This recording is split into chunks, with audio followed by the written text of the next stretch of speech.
not, we just start introducing you to our two next panelists. First, we're going to have Dr. Garcia Cazorla, Garcia Cazorla. She's joining us from Barcelona also.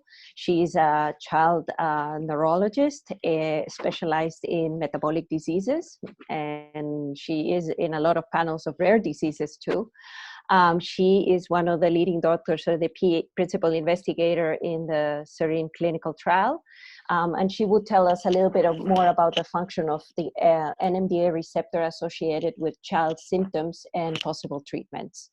And then right after that, we're going to hear from Natalia Julia, who also works as a child neurologist, who also works at the Children's Hospital here in Barcelona, this Hospital Sant Joan de Déu.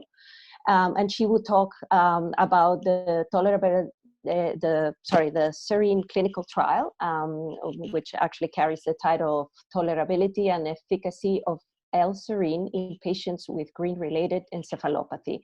So with no more delay, I'll just leave you with Dr. Garcia Cazorla. Thank you. Thank you very much, Sandra, for the introduction and also for the invitation to participate in the meeting today. Okay. So Sandra asked me to talk about function of NMDA receptors, clinical symptoms, and treatments. So about everything, but in fact, I will try to give an overview and focusing on clinical aspects and treatments. Although I will just say a word about function of NMDA receptors.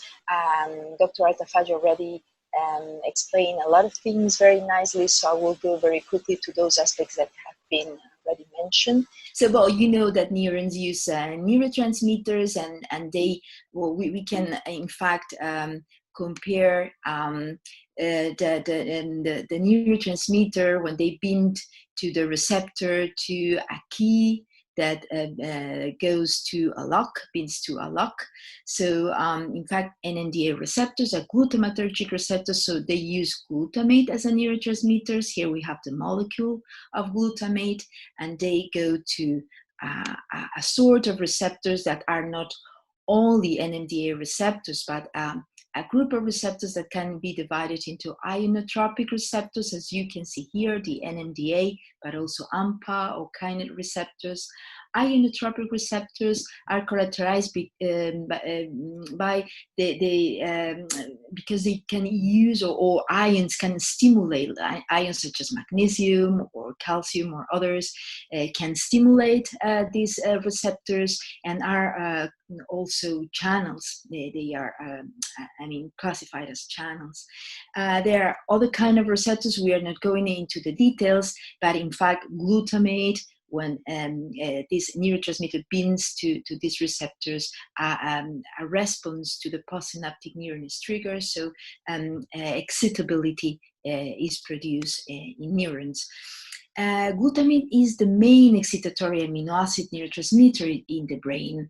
90% of excitatory synapses use glutamate for neuronal communication, so this is really very, very important. These NMDA receptors are critical for many functions of the brain, and in particular during development. They are involved in neuronal survival, in circuit formation, and very important in synaptic plasticity processes that are linked to learning, memory, behavioral aspects. That's why many of these children have all these cognitive functions that are affected. Neurons communicate to each other in circuits that establish between them. It is not a simplistic picture of one neuron sends a message to the other, but is an interconnection, is more complex than that. And these circuits have to have a balance between inhibitory and excitatory transmission. We already said that glutamate is the most important excitatory transmission. When glutamate is released, and goes to the postsynaptic neuron, there is an action potential that can be registered, so a signal, a message that is sent. So we can say that excitatory communication mediated by glutamate is the responsible of not the noise, but if we can compare this communication to a conversation, in a conversation we are saying some words, but we are also making some silence in order to have like an harmony. We don't talk a lot all the time, or very, very high, but we just need to stop a little bit in order to understand everything. So the words are glutamate, and the silence are GABA, are ruled or are managed by GABA, which is the inhibitory neurotransmission, and this inhibition makes the neuron stop a little bit this conversation, and so the action potential is a little bit slowed down, a little bit blocked. So this is a perfect balance that is really very important during a neurodevelopment, and in almost every kind of neurodevelopmental disease there is an alteration of this balance between excitatory and inhibitory neurotransmission. So we can compare neurodevelopment to an orchestra that has to be perfectly tuned, and the silence has to be inserted into the music that multiple instruments are performing just to have a perfect harmony. If this magic organization doesn't work properly because some of the elements are disturbed, we can have very, very important neurodevelopmental diseases. So either in a gain of function or in a loss of function, we will have a disturbance of this equilibrium, of this balance, because after the receptor, when the glutamate binds the receptor, we have a very complex network of chemical and cellular reactions that have to be have to evolve in a very natural, in a very organized and tuned way. And this is not only a question of one cell that communicates to the other, or some groups of cells that communicate and have a conversation between them, but it's a question of a system, which is the nervous system. So there are circuitries in the brain that are glutamatergic circuitries that use these glutamate and also NMDA receptors. And these are these circuitries that are in the mature brain, in the brain of an adult, or even in a grown-up child. So we have a cortical circuits that go from the cortex here to the brainstem, which is here, but also to the cortex, to the striatum, which are the basal ganglia that are responsible of movements. We have other cortical circuits, so a conversation between the cortex. So there are several circuits of glutamate and NMDA receptors, but these NMDA receptors are not distributed in the same way during all development. It has been already mentioned that for sure that there is a very important expression of these NMDA receptors prenatally in the brain, and then their expression decrease over time, leading to the localization of certain brain regions, as we can see here. So there are few works trying to show in humans, in animal models there are several reports, but in humans there are a few works that try to explain this evolution of these different subunits, and this is one of them. So at the beginning they go, as Dr. Artafat just mentioned, more or less in parallel, but then there is low, the GRIN to B go rather low in their expression, and in the opposite way, GRIN to A go a little bit higher in their expression as time goes by, and in different brain areas this is what happens during development.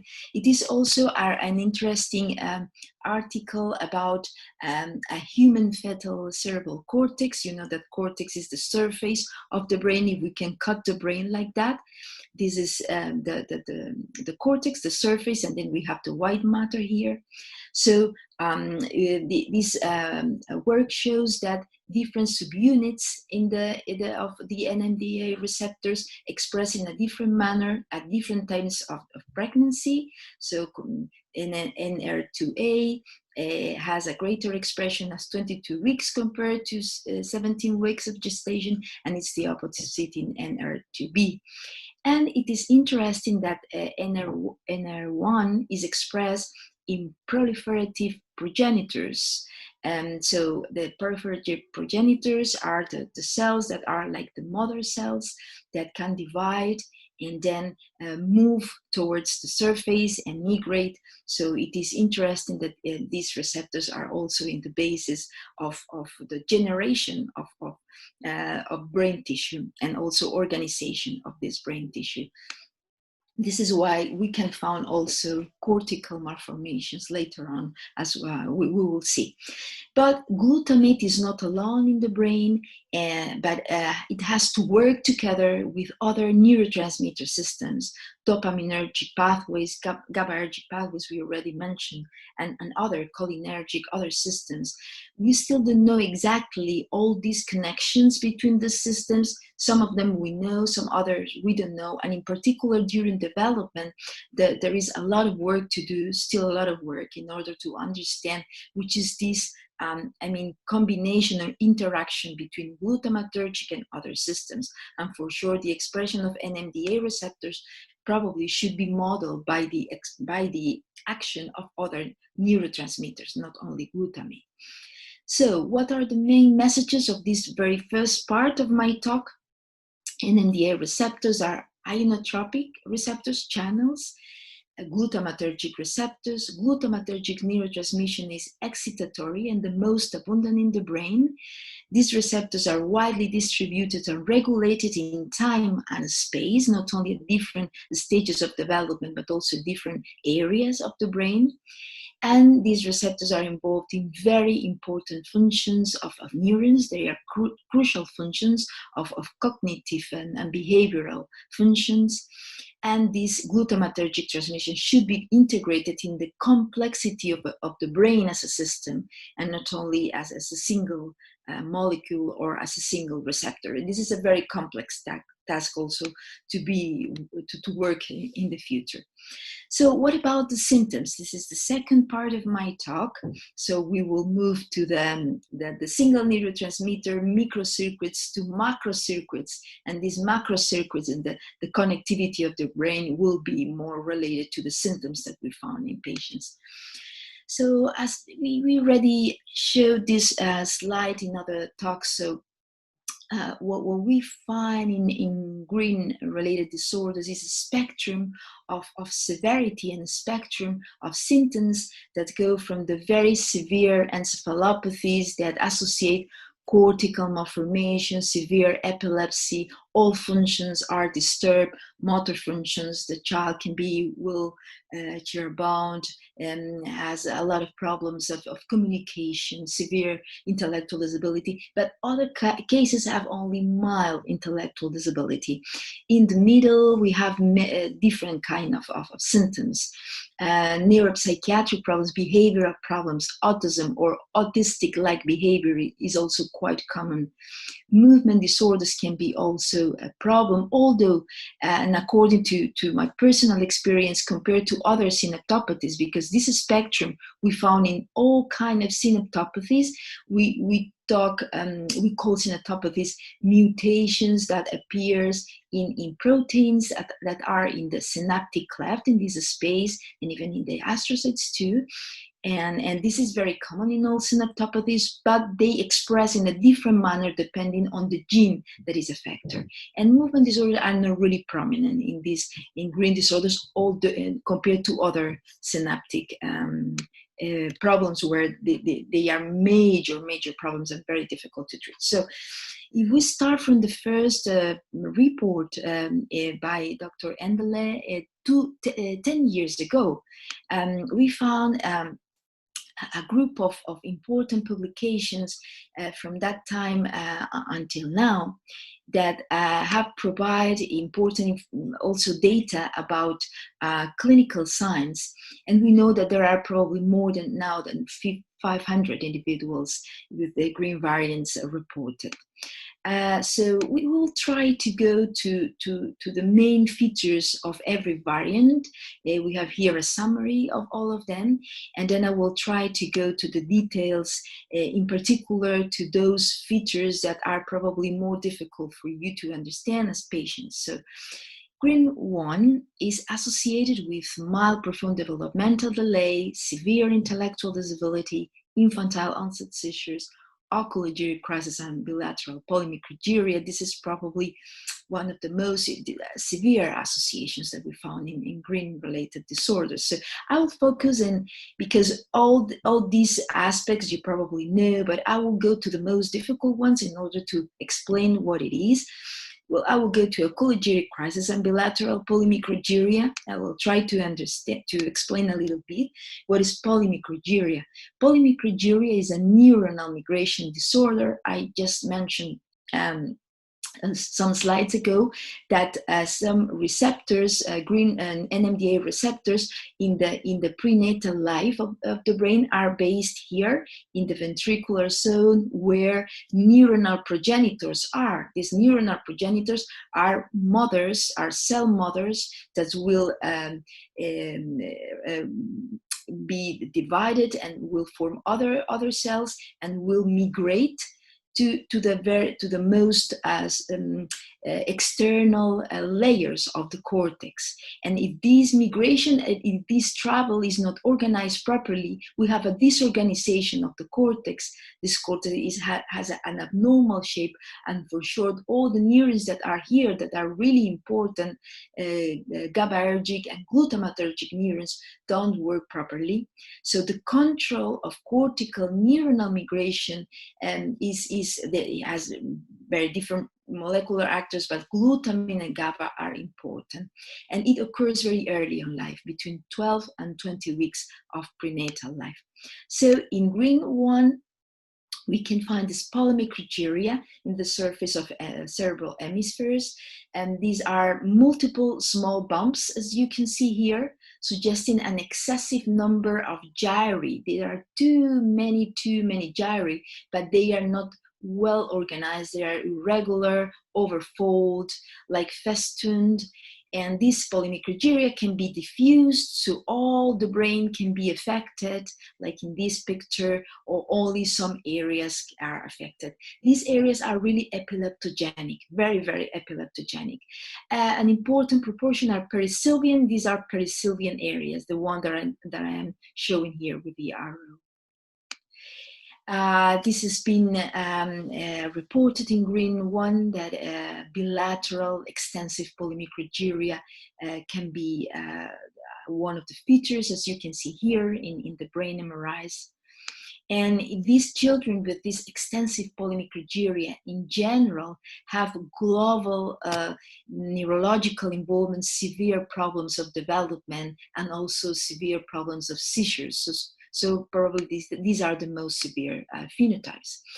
Oculogyric crisis, but for sure, not all patients with GRIN1 have this kind of abnormalities. Some patients may have that, but not all of them. And all of them may have also less severe forms, for sure. So this is also very common only in this subgroup of NMDA receptor mutations, and it's the oculogyric crisis. And I will show you what it is. Oculogyric crises are abnormal movement of the eyes, as you can see here in this video. That is a video that is a public access video. Look at this child with this sustained conjugate upwards deviation of the eyes. This can last seconds, but sometimes hours. In particular, it can last hours in this disease. This is not a GRIN-related, this is an AA deficiency, is another kind of neurotransmitter disease. and it reflects, in fact, a dopaminergic pathway disruption. There are many other disorders that can have this clinical sign, but not many, but some of them, and we as child neurologists know these disorders. But in fact, in patients with GRIN1 can have this abnormal eye movements, and in my short experience seeing these patients compared to other causes of eye deviation, as you can see here, these eye deviations are really slow, and in general they tend to be in this disease to the same direction all the time. It's like very stereotyped, but the children that I see with GRIN in these abnormal movements of the eyes are really fast and go in all directions. But this is a single observation, and maybe it is not a generality. That's why deep phenotyping is very important in order to characterize different diseases from a clinical point of view, and also to establish some kind of prognosis and for sure for treatments. In GRIN2A, normal or near normal development with mild epilepsy, speech delay, apraxia, to severe epileptic encephalopathy with epilepsy aphasia spectrum has been described. There is a recent very nice paper by the group of Dr.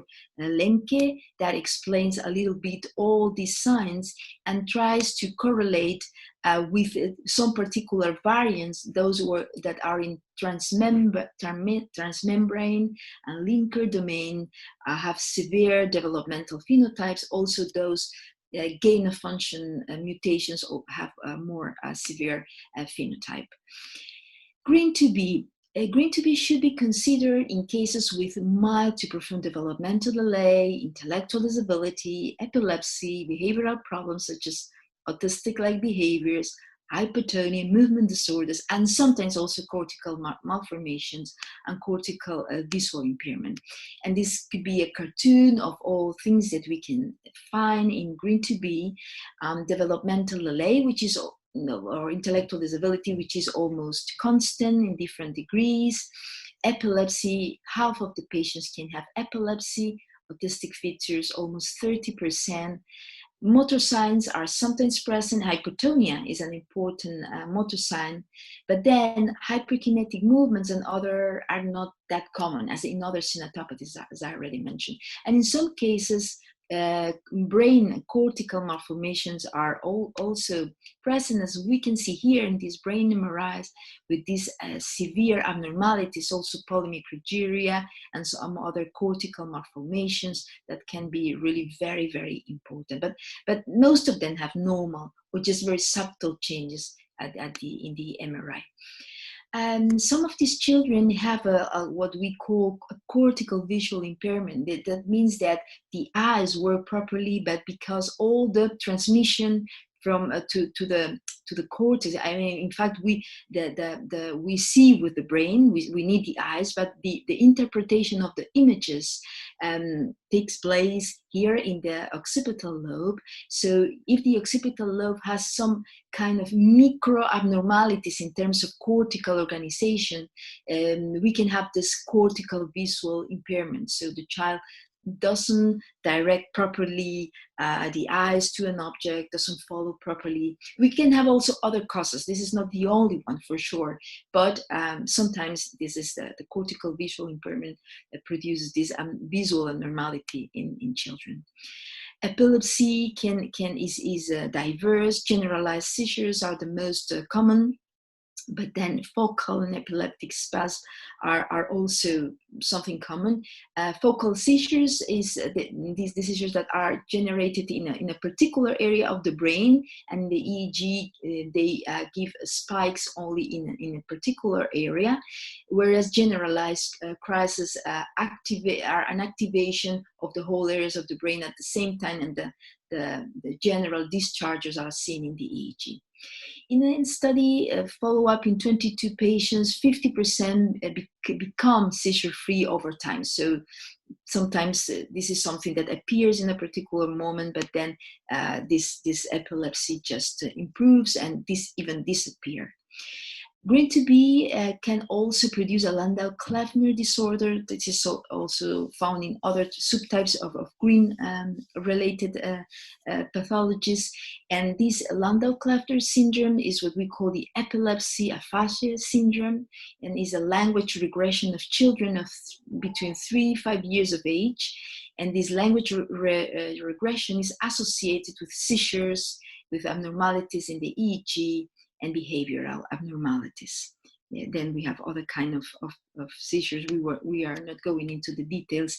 And in this recent paper of the group of Xavi Altafaj, they try to just differentiate some of these clinical aspects. If we compare GRIN-A with GRIN-B, we see that epilepsy seems to be more common here. GRIN-A, this is a short series of patients, but well, more or less it can be representative.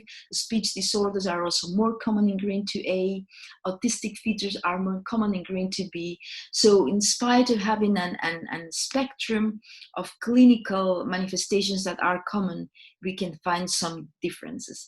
And GRIN-2D, we had little information of this variant, but this group of disorders. But during this year, we have had a couple of interesting papers, and this is one paper in Brain that tried to illustrate, not in Brain, is the other one that is not in Brain, and this is the other also important paper, trying to illustrate a little bit what kind of symptoms these children have.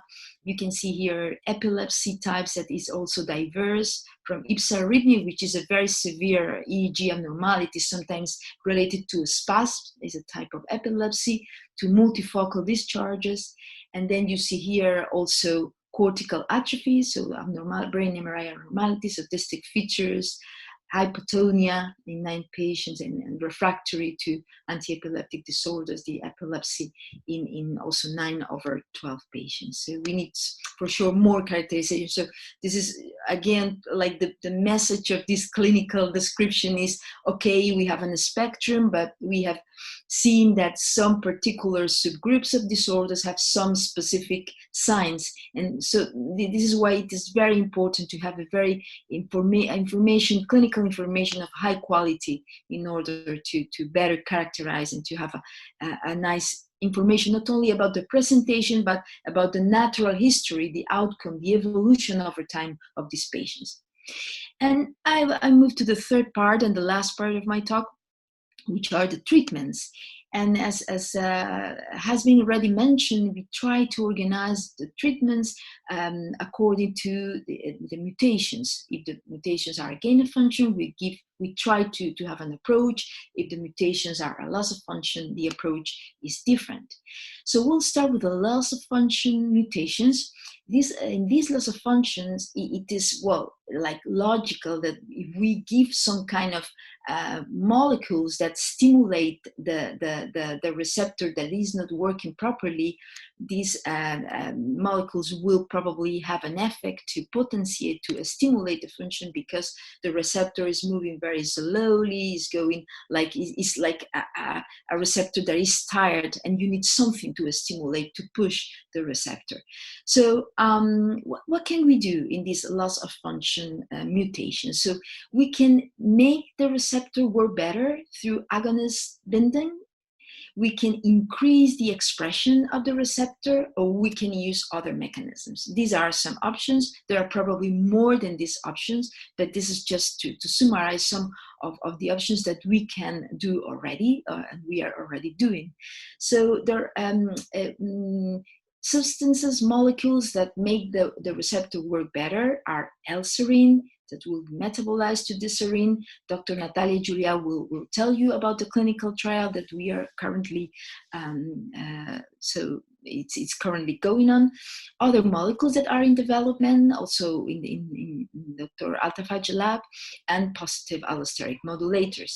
We can increase the expression of the receptor, and maybe piracetam is able to do that, and maybe because we have poor data supporting this, few data supporting this hypothesis, or other mechanisms like the ketogenic diet. So I will just say a word about L-serine because my colleague will talk a lot about it. So L-serine that we give with the diet and as a supplement is converted to deserine in the brain by an enzyme that is called racemase. And this deserine is a neurotransmitter that binds to the NMDA mutation receptor and promotes the stimulation and makes this receptor works better. It is in fact a gliotransmitter because it is not synthesized in neurons but in glia cells that surround the synapses. And interestingly, glutamatergic neurons are the primary site of deserine synthesis. So this is very interesting and makes more sense in order to give L-serine to these patients.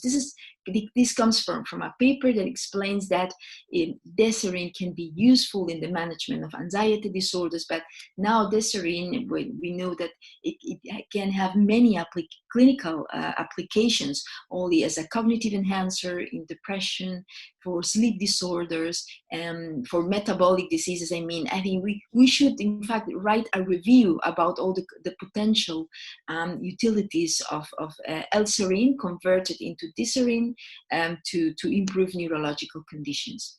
What about piracetam? We mentioned that it can stimulate, it can increase the function of NMDA receptor also. Piracetam is a nootropic, which is a cognitive enhancer. It was synthesized a long time ago, and it has many other functions, not only involving NMDA receptors, but it stimulates also other neurotransmitter systems, the dopaminergic, noradrenergic, cholinergic. And apparently the action that is interesting for NMDA is that it increases the number of contacts between the receptor and the agonist. So it will increase the number of contacts between glutamate, for instance, and the NMDA. So it will improve the function of NMDA. This is the theory. There are very, very few studies in this direction. So far has been done. We give, in fact, piracetam in neuropediatrics for myoclonias. There are non-cortical myoclonus. There is a kind of movement disorders, and it works very nicely for that, or at least works.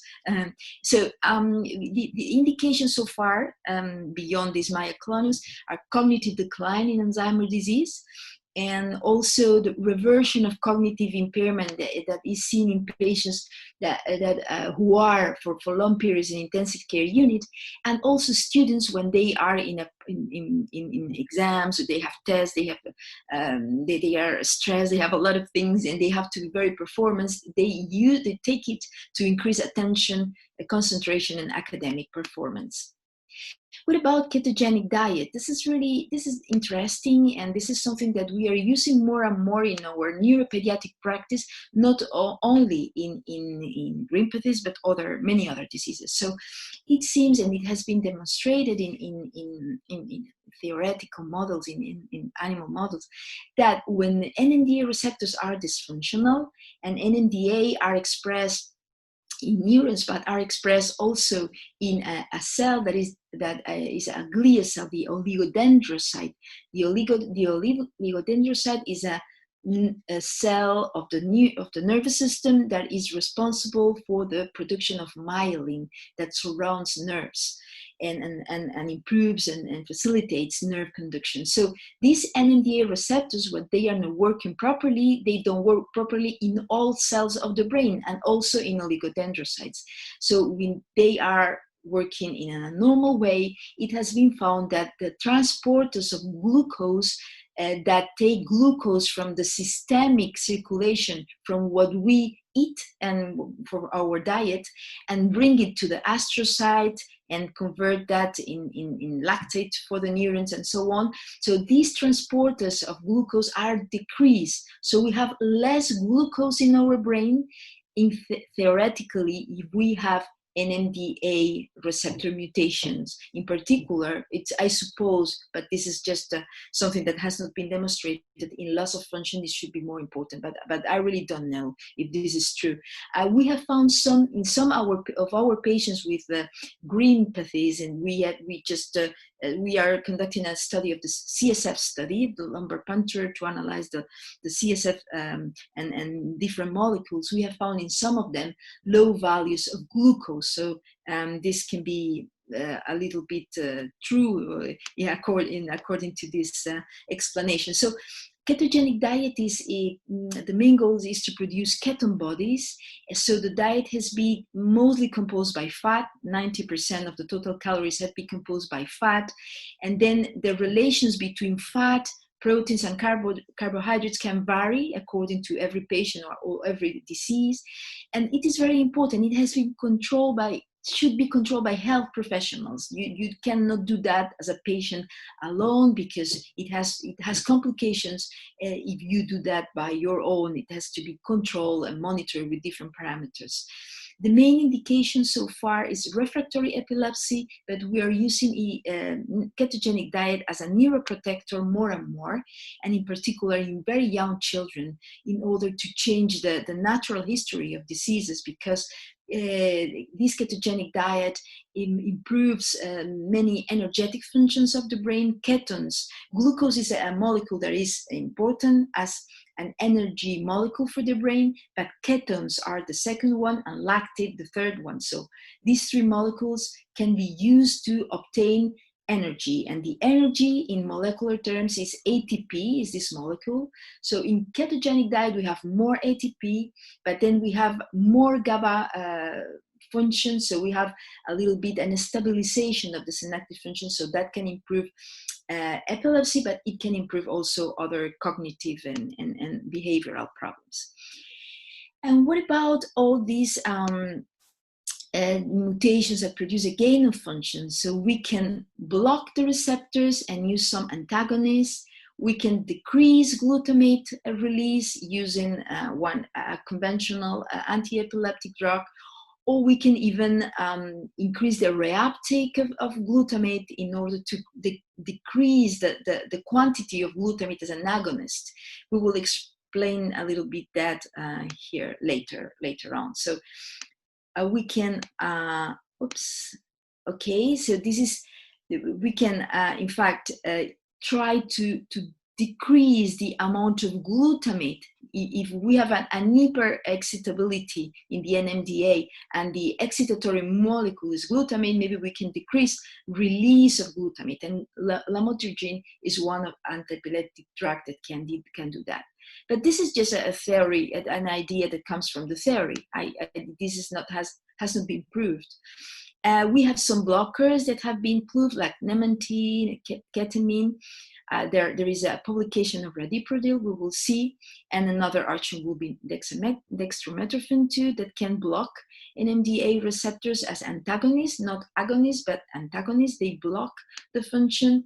And then some antibiotics such as amoxicillin clavulanic increase the expression of this transporter, which is the excitatory transporter of the glial cells. So they remove glutamate from the synaptic cleft in order to decrease the quantity of glutamate. So if we have less glutamate, we will have less activation in this receptor that is already overactivated. But this is just an idea, and it has not been proved. It has been proved in other conditions. This is a very recent publication showing the effect in vitro of the different kind of drugs that have been proved to block NMDA receptors. It has been proved in particular in GRIN-2D, and well, they have a similar effect, in fact. And this is the publication of with radiprotil, that is an NR2B negative allosteric modulator to treat, and it has been proved to treat patients with infantile spasm, and that after some months, 11 months, 10 months of follow-up, they remain spasm-free. So it can have maybe, it is an option maybe in the future for these patients. And well, just a comment here. So is this loss gain of function approach useful to design personalized therapies? we think that yes, for sure, and it works in some patients, also in other neurodevelopmental diseases. For instance, in this channelopathy, KCNQ2, there is carbamazepine, which is an anti-epileptic, can totally restore some of a specific mutations. So we strongly believe in this approach, but it has limitations because it may be too simplistic, because the activation and inhibition of glutamatergic neurotransmission has multiple regulators, and we know little about these mutations in terms of the whole function of the brain as a system, how other secretives are affected, what other biochemical markers could behave in this excitatory inhibitory balance. So there is also a temporal window with so for some particular ages where moments during development where these treatments can work and then stop working when as the child grow up. So in fact, there is a complex network of glutamatergic GABAergic circuits that, glutamatergic are much more abundant than GABAergic. So, and even if a glutamatergic neuron is going down in function, the global excitatory transmission compared to with inhibitory is higher. So we don't know exactly the final balance in the brain, even in the loss of function mutations, how does it work? And I will finally mention this. This is another totally different approach. It is a recent paper also about immunotherapy in these diseases. So immunotherapy consists of giving immunoglobulins. It is given normally when there is a problem of immunity, autoimmune problems. So the body produces antibodies, so substances that block a receptor and impairs function of neurons or other organs. So here, these immunoglobulins try to remove these antibodies in order to have a better function. And this has been proved in 5 children with different diseases, GRIN-2A, GRIN-2A, GRIN-2D also.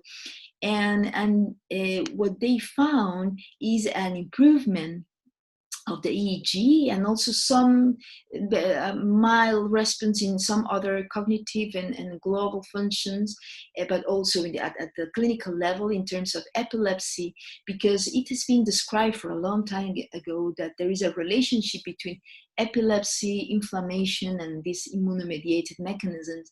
And maybe here that this is a single paper, but this is something that also have a role in the treatment of GRIN-related disorders. So to conclude, these disorders are a group of young disorders because it is 10 years from the first description.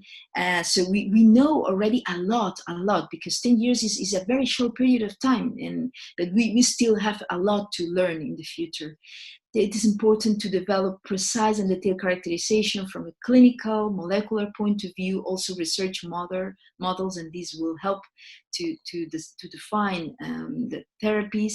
And probably this is the most important message. We need a collaborative network of clinicians, researchers, patients in order to work together, because the only way to face complex problems is working together. Collaboration is one of the main important aspects in human evolution that has contributed to the major improvements of humanity. So that's all. I'm sorry, maybe I have been too long. the exposition has been too long. This is our group, but for sure the Barcelona Green Team is the major contributor of everything. So, well, thank you very much. Sorry for the time. Thank you very much, Angels. We don't have a lot of time, so we're just going to give to our next presentation. Natalia will be presenting about the L-serine trial. We'll take the questions at the end of this block. Hopefully we'll not go over. So I leave it to Natalia to continue. Thank you. Thank you, Sandra.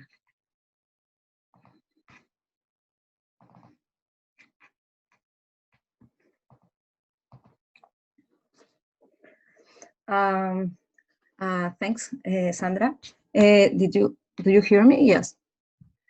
Good afternoon, everyone, and welcome to my presentation. I'd like, first of all, to thank to the organizers of this meeting for giving me the opportunity to share with you our SERENE clinical trial.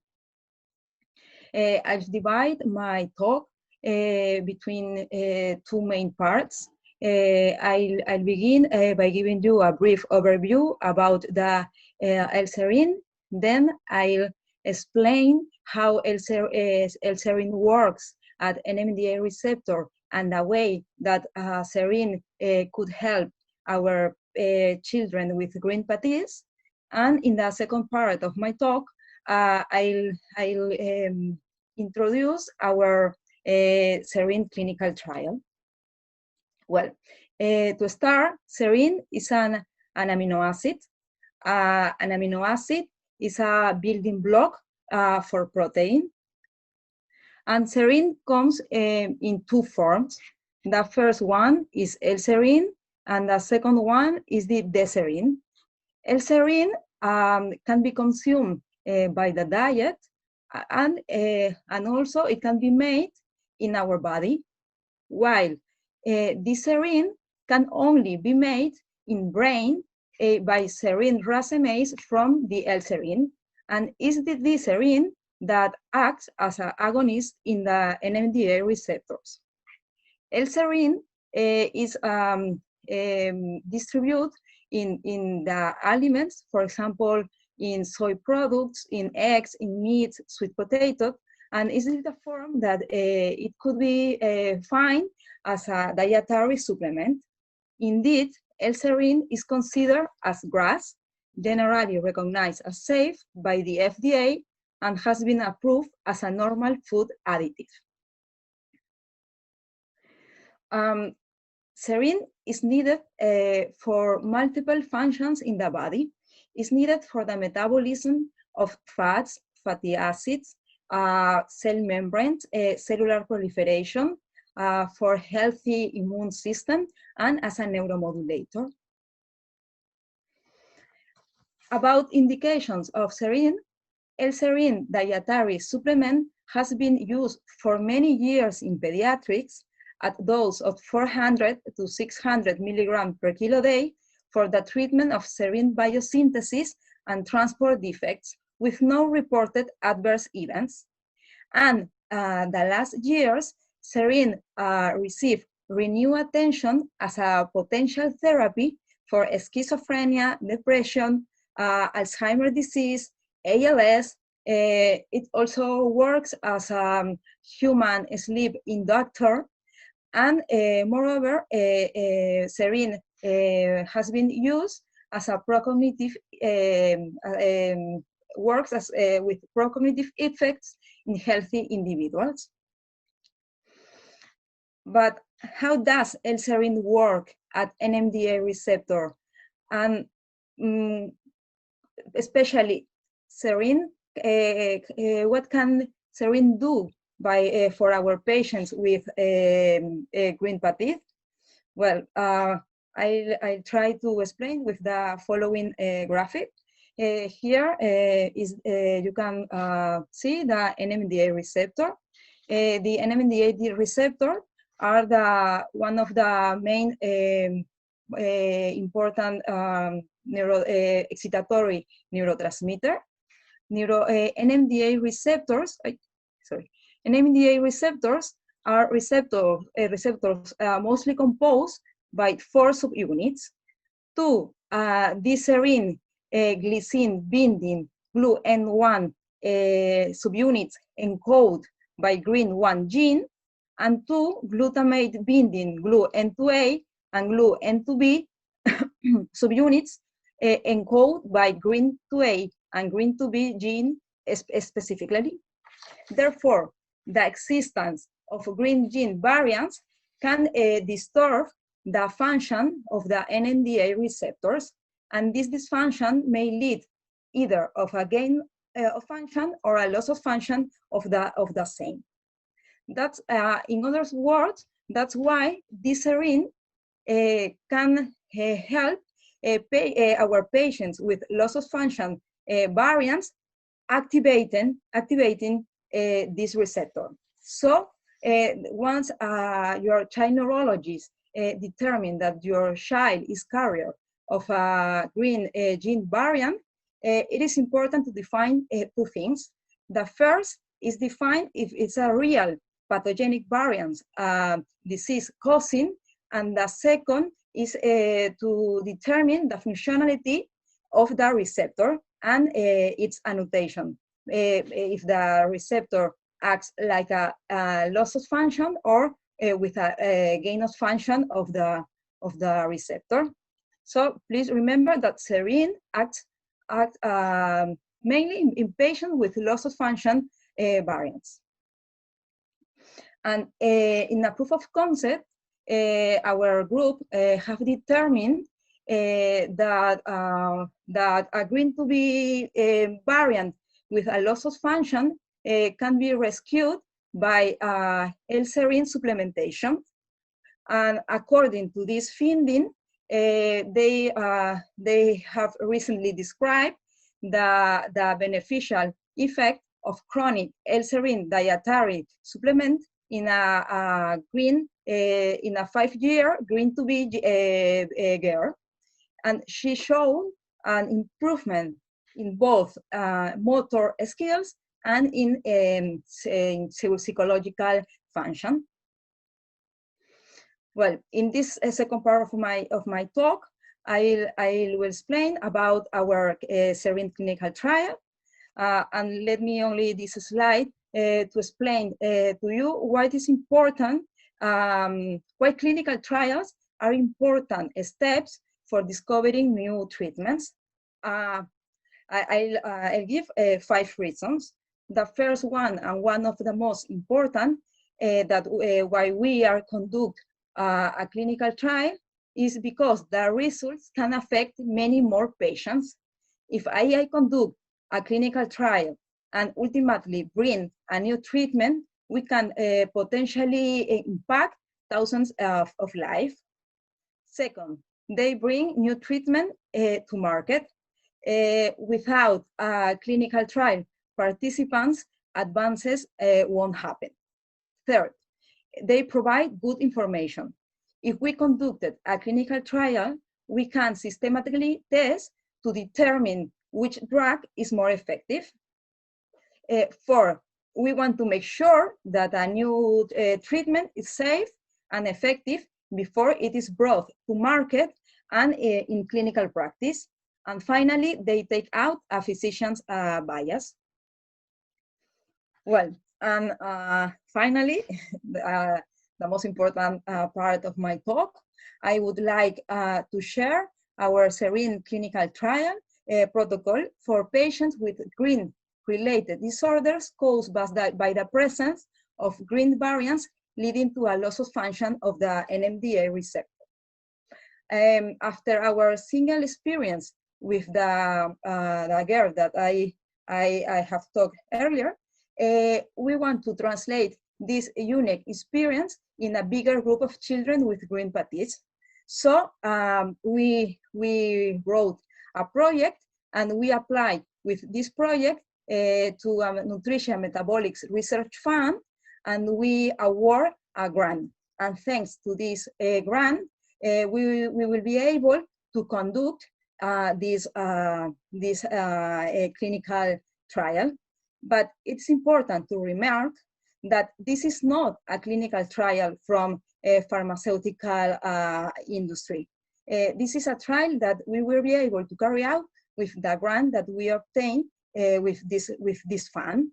So our budget is limited. So we will not be able to recruit patients outside from Spain. We will start with recruitment patients from our country. But please don't be sad about that, because let me invite to your child neurologist contacting me, because I would be really happy to share with them our protocol. It will be really nice to homogenize the assessment for each patient who takes serine. Well, about the trial, we hypothesize that independently of the molecular etiology, NMDA receptors activity potentiation throughout L-serine dietary supplement can ameliorate glutamatergic function and improve the life quality of children suffering from GRIN-related disorders. And our second hypothesis is that the dietary supplement of L-serine results on increased D-serine plasma levels and potentiates NMDA receptors, leading to NMDA receptors functionality increase and hypofunctionality rescue, as shown in the pilot study. Sorry, I have put, sorry. Okay, sorry. The purpose of this study is to determine L-serine dietary supplement efficacy for the treatment of patients with GRIN-related disorders caused by the presence of GRIN genetic variants leading to hypofunctional NMDA receptors. We have two primary objectives. The first one is to know the dose tolerability based on subject interviews and schedule assessment, evaluating the presence or not of adverse events. And the second objective is to know the efficacy based on neuropsychological and motor assessment. Such a secondary objective, we want to study the effect of L-serine in microbiota composition, and for that purpose, feces from patients will be collected. About inclusion criteria for participate are to be a girl or a boy between 2 and 18 years inclusive, who live in Spain, patients who have a confirmed pathogenic GRIN gene mutation with a diagnosis of encephalopathy associated with genetic GRIN variant pathogenic or lightly pathogenic, causing a loss of function. And like another clinical trials, it's essential that parents or legal representative give written informed consent for participation in the trial. And finally, that the patients and caregiver are willing and able to comply with all trial requirements. About exclusion criteria for participate, don't have a diagnosis of encephalopathy with a GRIN variant pathogenic or lightly pathogenic causing a loss of function, patients who are currently using or have used within the 30 days prior to screening L-serine supplement, and finally, patients that have been previously randomized into this trial. About study timelines, our first patient screened was in July, and the target last patient enrolled will be in January 2021, but it is possible that cause of coronavirus crisis, we extend the target dates. The enrollment target are 20 subjects who live in Spain, and we are really happy to announce that we already have 5 patients underway, and 2 patients of them have already started treatment with L-serine. But of course, this is very soon to give more information about the results. They only have maybe 1 month with L-serine treatment. About study design, it's a phase 2A study with a single group assignment. The study has a duration of 15 months. All children will receive L-serine over 12 months. During the study, 6 visits will be done, and the examinations will be performed at 3 months and 1 day before starting the treatment, and 1 month, 3 months, 6 months, and 12 months after the beginning of the L-serine. About doses, a total daily dose of 250 milligrams per kilo day of L-serine will be given from week 0 to week 2, and from week 3 to week 52, 500 milligram per kilo day of serine have to be given. Here I present the template of the assessments by visit, where you can find the different neuropsychological, motor, and sleep assessment. As well, we will evaluate the epilepsy with a subject epilepsy diary and with the performance of a EEG evaluation. Here you can in this table you can have the frequency of the assessments. Well, about L-serine, only some words. L-serine will be manufactured, packaged, labeled, and distributed by Nutricia or delegate contractors. It will be present in a powder form of 100 grams of the amino acid. The volume is determined by patient's weight, and the dose is the following that I have earlier mentioned: 250 milligram per kilo day during the first 2 weeks, and then from week 3 to 50 to the week 52, 500 milligram per kilo day. And to end, we must take under consideration some possible adverse events that have been reported in the literature in another kind of diseases.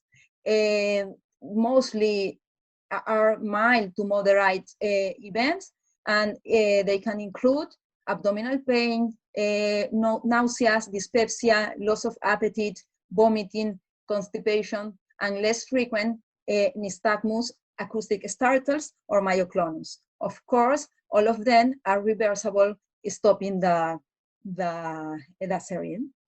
Well, before I finish, let me thank to the Barcelona GRIN team, because without their previous and current research, this trial couldn't be possible. Of course, here in this slide, there are many collaborators that miss it. And of course, I would like to thank all the clinicians that contacting us every day, giving information about their patients or genetic study or the clinical phenotype.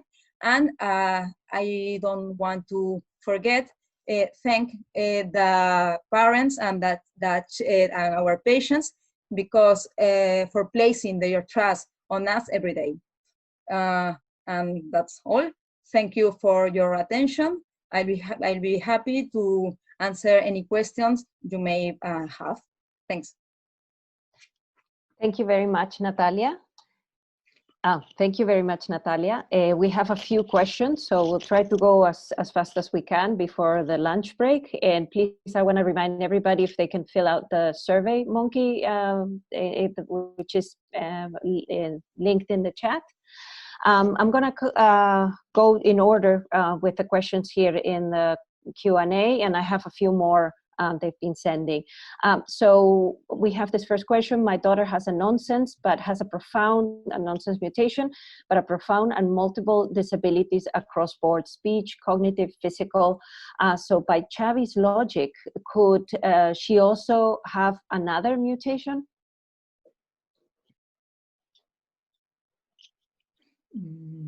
No, necessarily. I mean, there is, even in the same mutation, there is a spectrum of manifestations. So it could be the only cause. Yeah, why not? Yes. We see I mean, two patients with absolutely the same mutations can behave in a different way, in a very different way or a mildly different way. It depends on every patient. Yeah. We have another question. My daughter is 11 and has never had epilepsy. Is she likely to develop epilepsy later in life?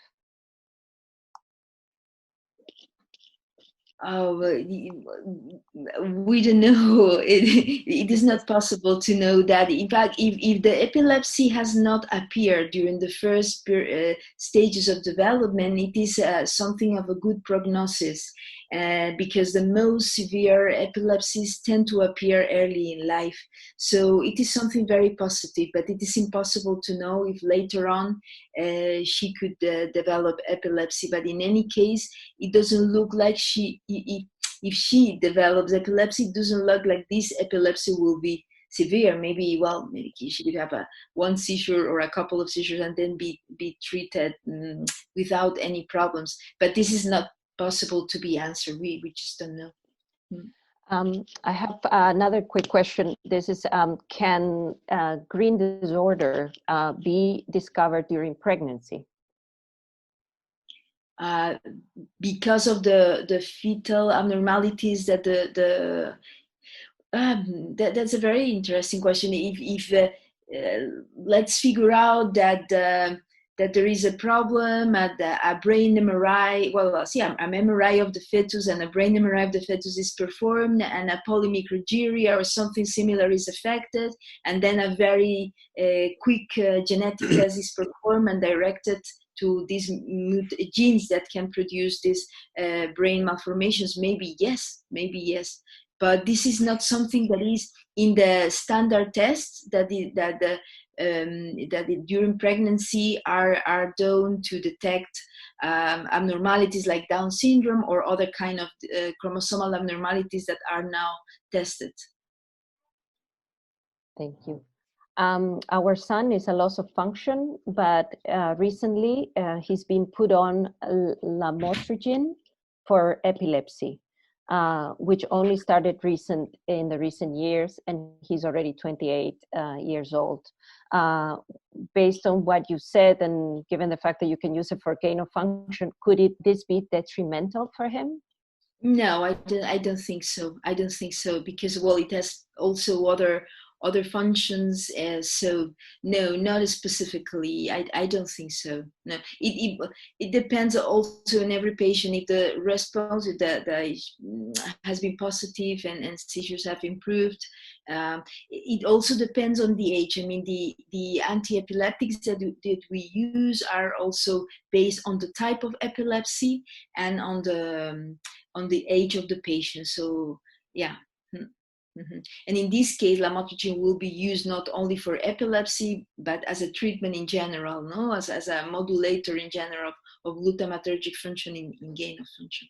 Mm-hmm. Okay, but even though if it's a loss of function, would gain of function be? I mean, the way it works would not affect the loss of function too. If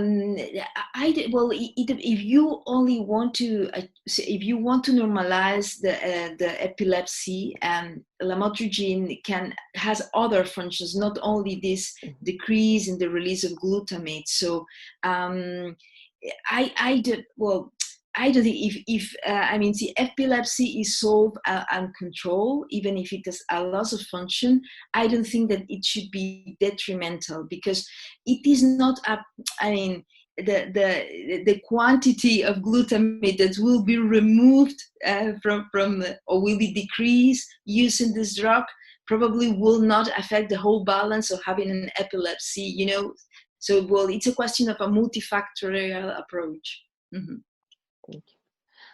With a nonsense loss of function, would something that makes the receptor work better through an agonist binding be worthwhile?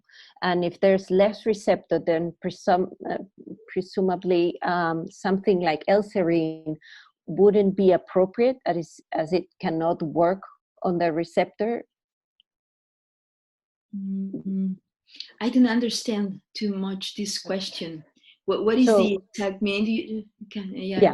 No.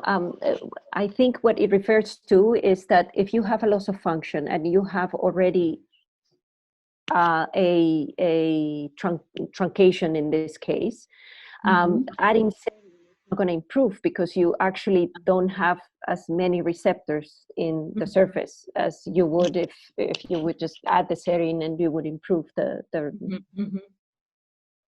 Yeah, so if we could add something different, or it just L-serine won't work at all.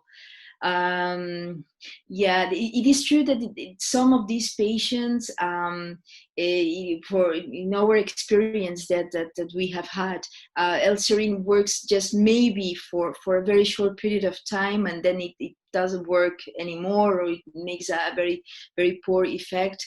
Yeah, probably other kind of agonies or other approaches are needed. I mean, yeah, you have to personalize every kind of in every patient. What do you choose as treatment? Mm-hmm. If I can expand a little bit, follow-up of these questions, because we are currently investigating the effect of L-serine on GRIN truncations, and indeed it is working on this small pool of receptors that are still remaining and that they are normal. So there is a decrease on the density of these receptors, but at least they can respond. And those that are functional, they respond to L-serine, and we are trying to adapt the dose of L-serine. So these are the experiments that Anna is conducting, and also to identify new compounds that can have even a higher potentiation of the loss of function variants, not only truncations but also the others. So yes, the answer is that L-serine can be acting, but exclusively on those receptors that are functioning with no truncations. Just following a couple of serine questions or questions in general. Do you see an age issue when treating? I know that you stopped the recruitment for the serine at 18, but could the serine or any of these medications help patients beyond that? So, there's some mother has a child who's older, over 20, and they wondering if there's anything that could work, or they would still see a difference. Is there any treatment for these children? Yes, but it can be useful not only for children patients. That's because our hospital is a child hospital, so we will start with patients between 2 and 18 years. But if we have good results, of course, we can use in more patients. Yes. I have a question about the serine trial. There's a family in Madrid that's been waiting for the ethical committee to go through, and this is just a question about how it works. If you can get an ethical committee across a country, or you need to get it hospital by hospital, and if you have anything to comment about that. And this, I think, goes to the future of trying to get the GRIN community and the doctors working together with us in the hospitals everywhere for future clinical trials too. Yes, we know that that's a big problem. In the beginning, when we create the study, the study design was something different. Our first aim was that every patient can come to our hospital, and that's all. But after, because of the coronavirus crisis, things changed. And with the collaboration of the clinicians from the different cities from Spain, we will be able to carry out the study. But the problem is that each of the ethical committee has to approve in some cases has to approve the protocol. And in case of Madrid, I know that the Dr. Soto has a lot of problem about that, and we are waiting for the answer of their committee. Yes, it's not a good are not good news, but it's the only way that we have now to act. Yes. The other question is the families have read the use of, when prolonged use of L-serine, the use of folinic acid. Mm-hmm. Well, this is because L-serine metabolism and folate metabolism are connected. So if we stimulate the pathway of L-serine, we can finally, use a lot of folate, because folate is needed for methylation reactions all over the brain. And this can lead us to a secondary depletion of folate. That's why this is something that we do in L-serine deficiency synthesis diseases, in metabolic diseases, that we learn that from these disorders, and that's why patients with L-serine treatments for long periods are recommended to be supplemented with folinic acid. Thank you.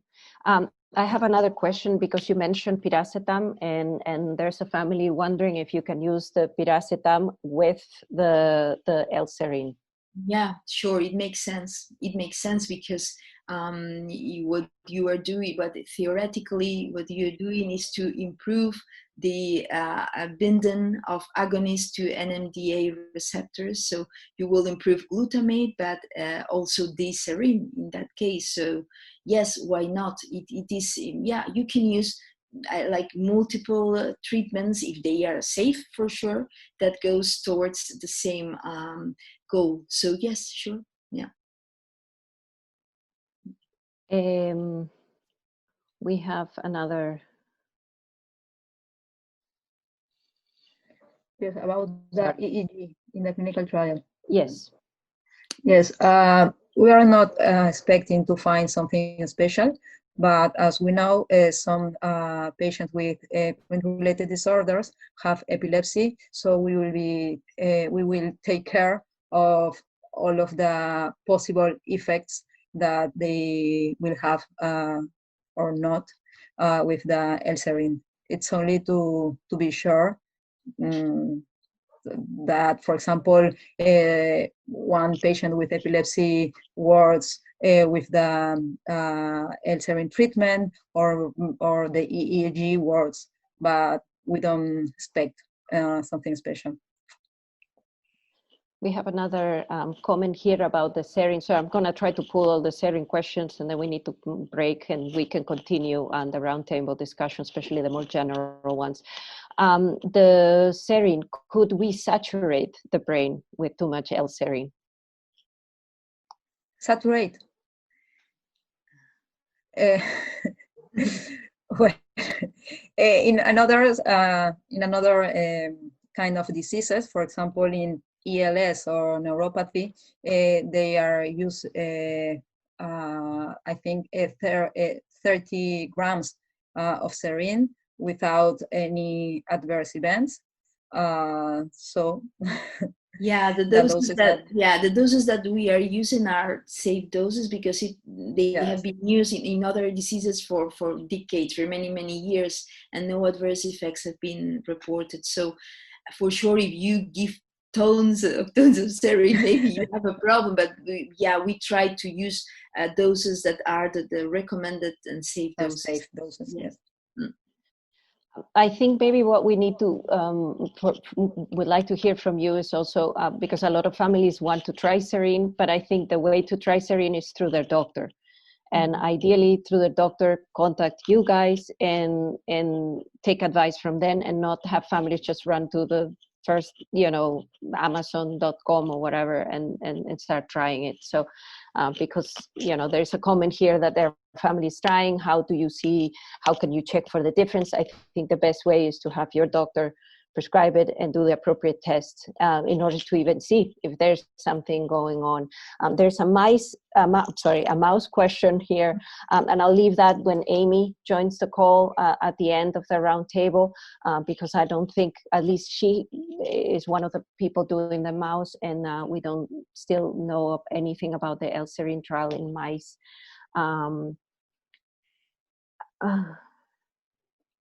So with the past experiences from L-serine, did you see any improvement in the IQ or any other ways of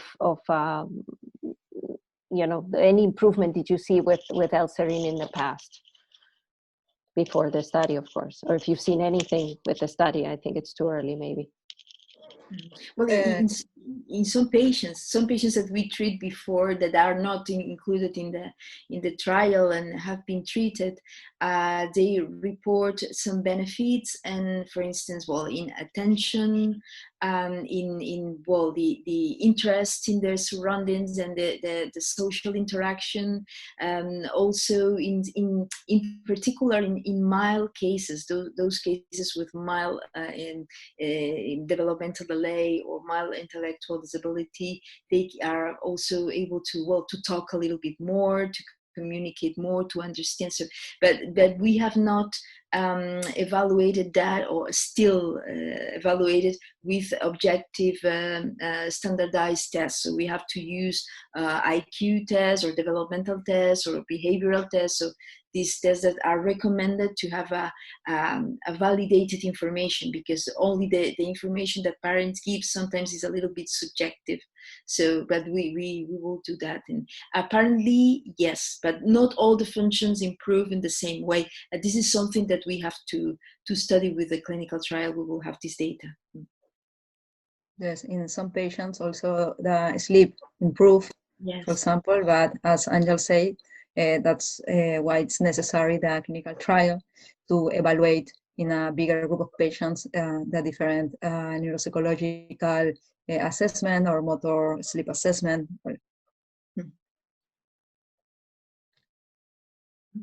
There is one non-English German, a German question as well there. Does the severity of epilepsy change during puberty or with onset of puberty? I don't know. I mean, this is true that there are some, in general, that there are some developmental periods where the possibility of epilepsy impairment increases, like, well, at the beginning during the neonatal period or the first year of life, the brain is very active, so the activity is very high, so there is a lot of excitability. So here the brain is very vulnerable to epilepsy. Puberty and adolescence is also a period of vulnerability, and then the very old person, so the ancient person also. So these are the periods of life where there is more probability. But I don't know exactly in the case of GRIN disorders. I don't have personal experience. In some series, it has been described that more or less half of the patients can stop the epilepsy that they have previously had, but I don't know. I don't have a personal experience to answer this question. For example, in series of patients with GRIN2A mutation, that's more common to have a Landau-Kleffner or a specific type of epilepsy related to GRIN2A mutations during the childhood, for example, than when the patient is an adolescent, for example. No? So I think that yes, but it's what a series of patients describe. Yeah, I think we have to look at every patient in a personalized manner and see, well, what is the kind of epilepsy that this patient have, or what has been the response to treatments in the past. So just to have a better idea to have a prognosis. But yeah, in a general way, I don't know.